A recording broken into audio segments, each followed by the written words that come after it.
So after a completely unacceptable loss to what was a winless meme of a program, the UCLA Bruins, reality is hitting hard for Penn State fans. Gary, a couple weeks ago when they lost what I thought was a really good game and a good effort versus Oregon, I saw all over Twitter the same sentiment over and over from Penn State fans that James Franklin wasn't good enough to take Penn State all the way. He wasn't ever going to win them a title, but he also wasn't ever going to be bad enough to justify firing him.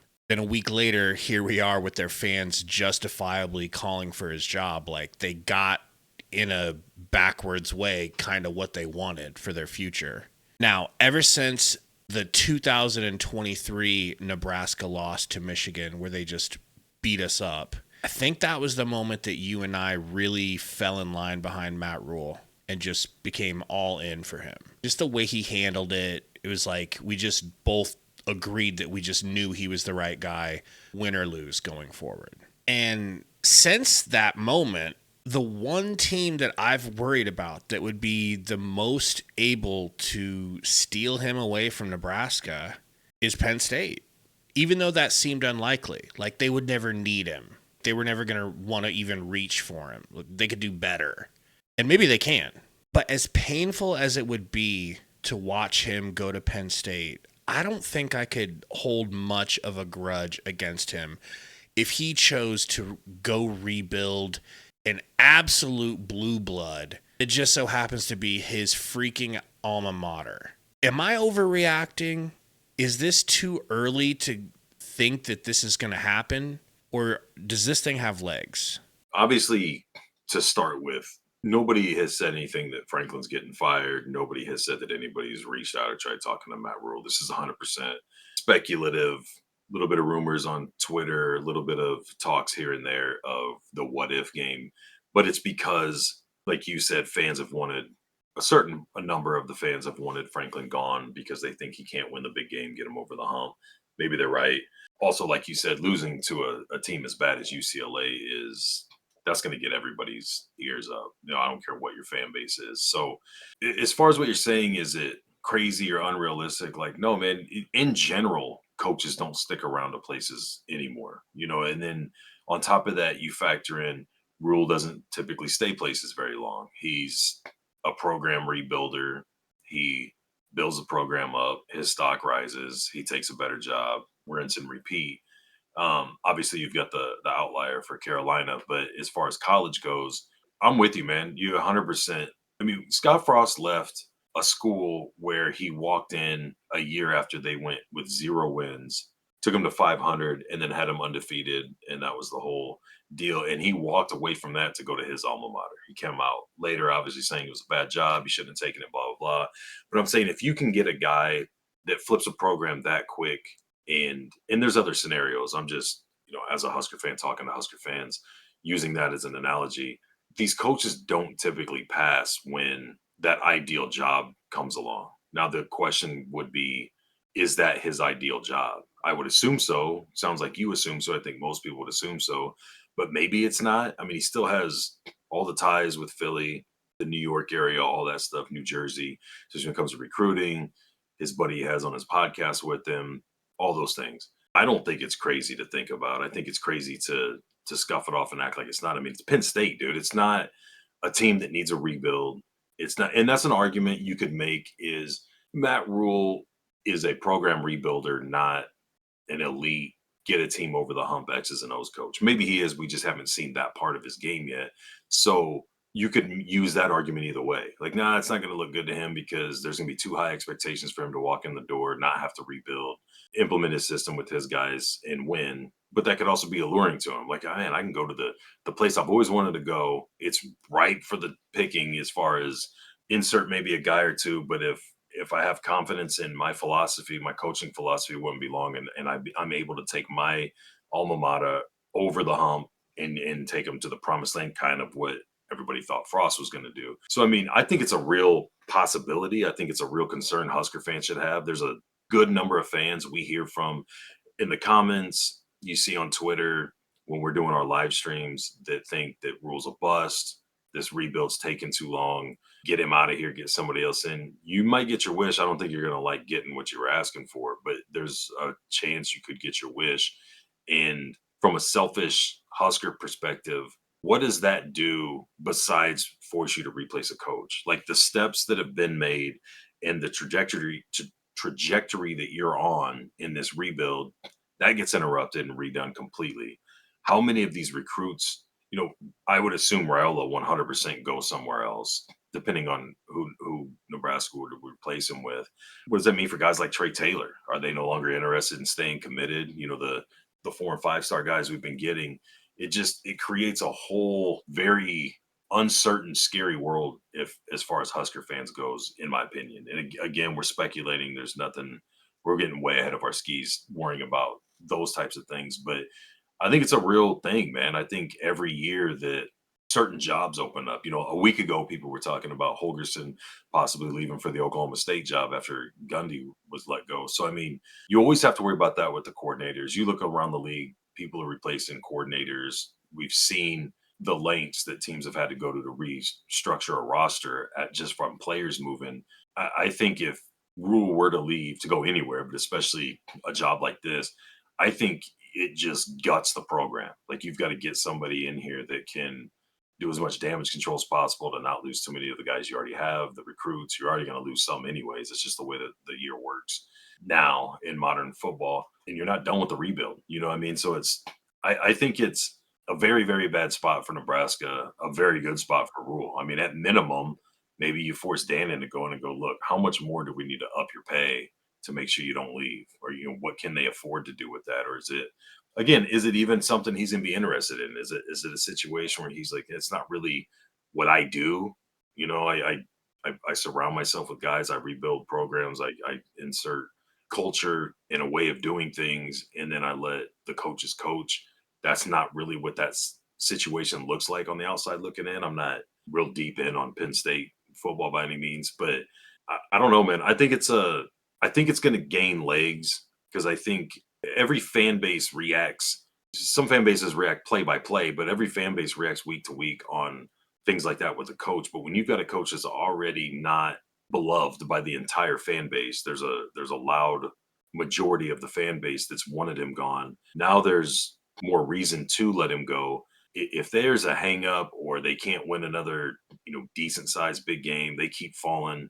I think it's going to get louder and louder. And I don't think it's likely to let him go during the season. Maybe if things get bad enough, but I mean, I wouldn't be surprised just after that UCLA game if they let him go at the end of the year, regardless of what happens after that. Just because I think you're kind of looking like the Pelini era, where it's like, can this guy get over the hump? Or are we just going to be content with 9-10 wins every season? That's kind of where they've been for a while.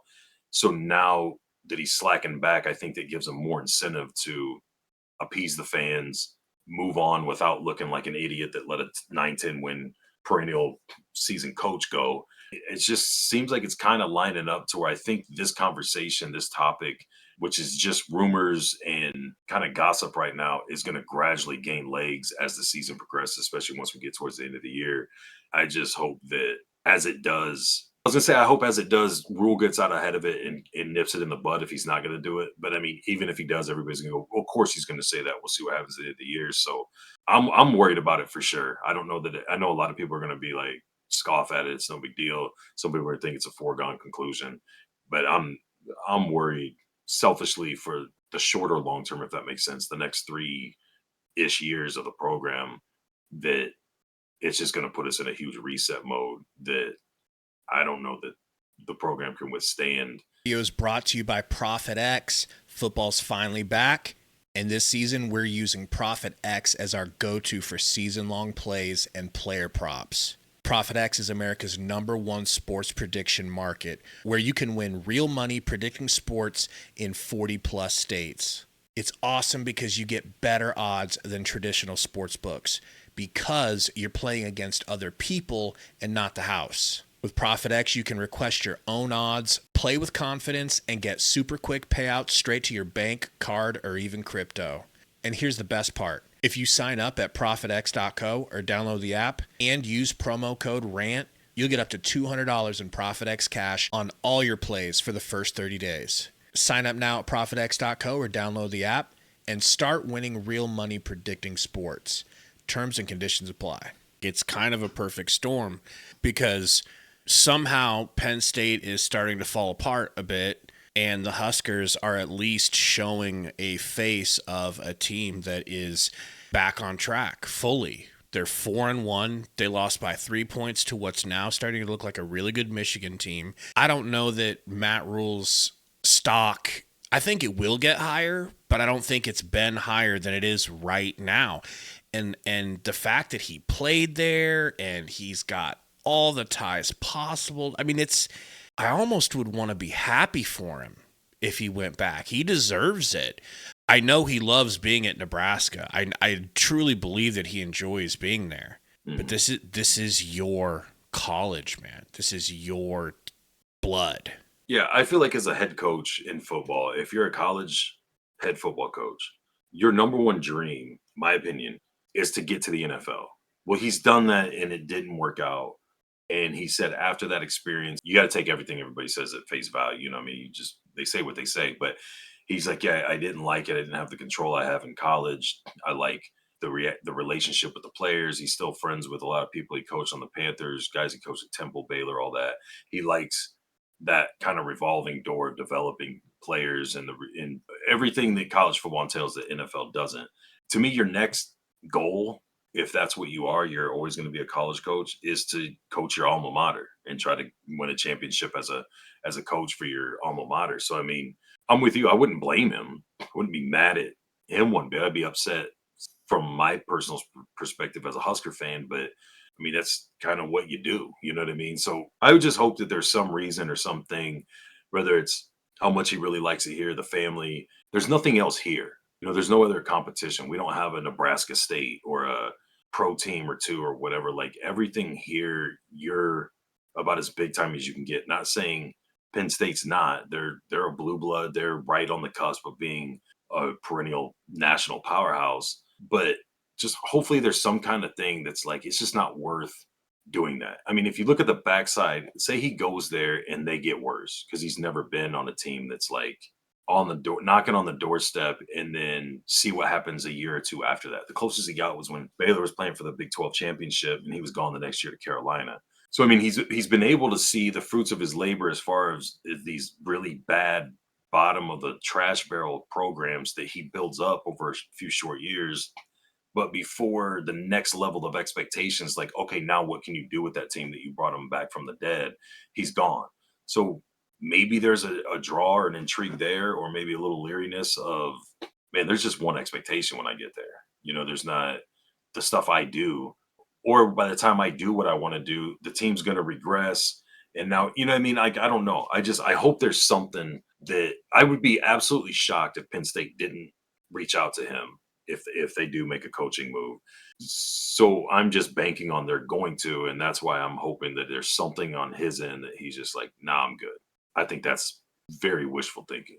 I think it's a very attractive job on its own. You know, if you have zero ties to Penn State, then you factor in the ties he has his alma mater, the ties he still has to the East Coast, things like that.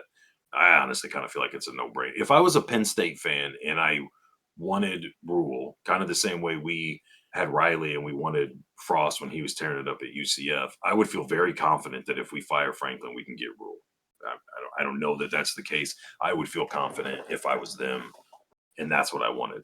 Maybe they don't want it. Some people don't want him because you hear varying different opinions on what people think of him as far as People are just NFL hung up on what happened to him with Carolina, and Panthers. I give him a bit of a pass with that because he had a geriatric Cam Newton and a Baker Mayfield that hadn't really figured it out yet, like he has now. Yeah, and he had arguably the worst GM of the last 10 years that got rid of everybody. I know a lot of people hold that against Matt Rhule. He got rid of DJ Moore. He didn't keep Baker Mayfield. He traded Christian McCaffrey. It's like, well, no, he didn't. Like he wanted like he even talked about it. He wanted to either trade for or draft a quarterback when he was doing things. And they were like, no, this is a long-term deal. Try to develop this guy. We'll get a quarterback later. And then he's gone because things didn't go fast enough. But the GM got like gutted that team. They ended up getting rid of the GM after they got rid of him. And whatever. It's all history now, but I don't hold that against him. And you're not looking for an NFL coach. You know what I mean? You're looking for a college coach, and the guy has proven at 3 different stops now that there's no arguing. You look at his track record, what he's done in college football. He makes teams better. Like he takes whatever team he gets, and fast forward 3 years, they're better at the end of that 3 years than they were the first year he got there. And it might not be, Husker fans, especially, we hear a lot of them every weekend during the stream. We see it in the comments. It's not good enough and it's not fast enough for a lot of them. That's fine, but if you're looking for that in a coach and you're right on the cusp of being Big Ten champions or competing for national championships, okay, let's get this coach that has always made every team better. We don't need to wait 3-4 years for him to rebuild. We need him to take 2, maybe 3 years to get us over this hump. I think it's a pretty attractive candidate if you're Penn State. Tell us what you guys think in the comments. Are you scared that Penn State is coming after your coach, Matt Rhule?